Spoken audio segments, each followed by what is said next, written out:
with a very specialized double hook beak that only the falcons of the raptors have. She's got a long outer hook and a smaller inner hook. And that inner hook fits perfectly in a groove knocked right out of the end of her lower beak. Falcons kill by snapping the necks of their prey with that very, very specialized weapon. Hawks don't have that kind of beak, so hawks kill with their feet. So if I'm working with an injured hawk, she'll foot me. If I'm working with an injured falcon, she will bite me. And foot me, falcons do both. It all sounds like pretty brutal stuff, but it's a tough way for this bird to survive, and it is so difficult. 7 out of 10 die before they're a year old. They're not good enough to compete with the adults, and they starve their first winter. They're orphaned. They're shot illegally. They're hit by cars. They're captured by other predators. I'm lucky enough to be part of the Pennsylvania Game Commission's Peregrine Falcon banding team. They use me to do the health checks on some of the baby falcons that we banned in the northeastern part of the state. 2 years ago, Delaware Water Gap had a pair of nesting peregrine falcons on the cliffs. We were extremely psyched because cliff nests are rare. Practically all peregrines in the Northeast today nest on buildings or bridges.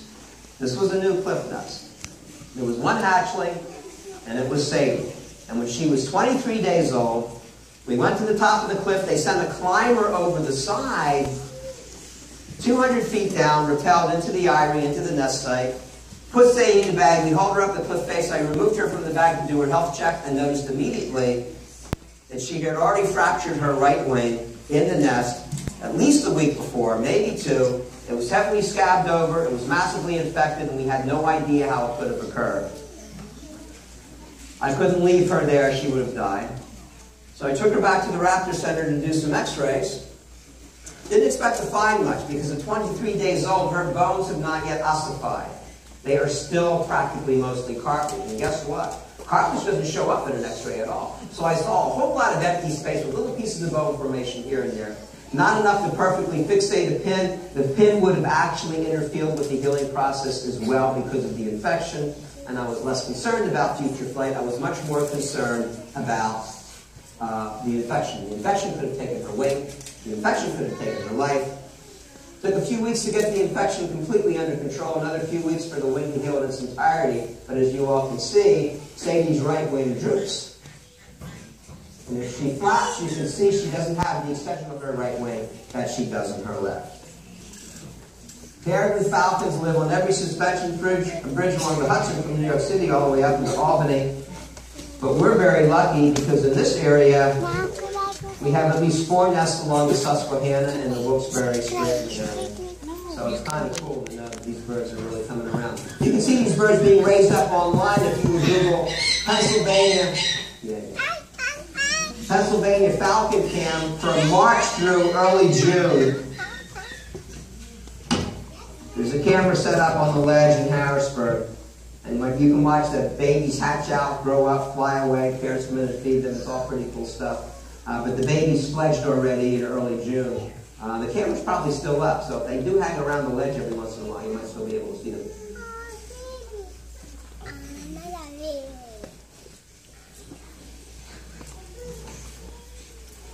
Wake up.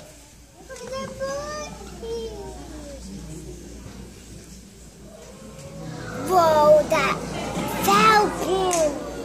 Oh my God, is that an owl? No, it's not an owl. Falcon? Can I pet it? No, you can't.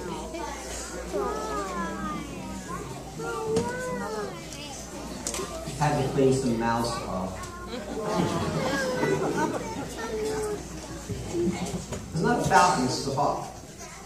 One of the largest and one of the most common hawks in North America. Her name is Nikana. She is called a red-tailed hawk, and she's called a red-tail because her tail literally isn't red at all. It's kind of a rusty color.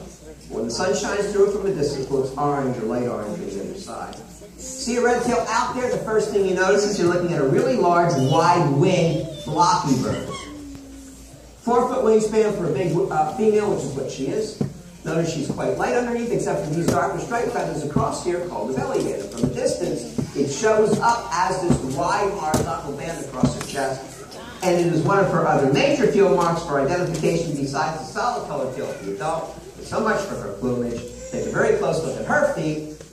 And I have an enlarged red-tailed hawk foot photo up front. Her feet are huge for her size. Her talons are curved, they're sharp. Her foot is so strong, if she sticks it in my arm, I'm really not strong enough to release her grip to remove her foot if she doesn't feel like letting it go. She only weighs slightly more than 3 pounds. You'd expect me to be able to wrestle the foot of a 3-pound bird from her. I can't do it. I can tell you from experience. I'm also a falconer. A falconer is somebody who can train, fly, hunt with birds of prey. I finally lost my first falconry red-tailed hawk. She died a year and a half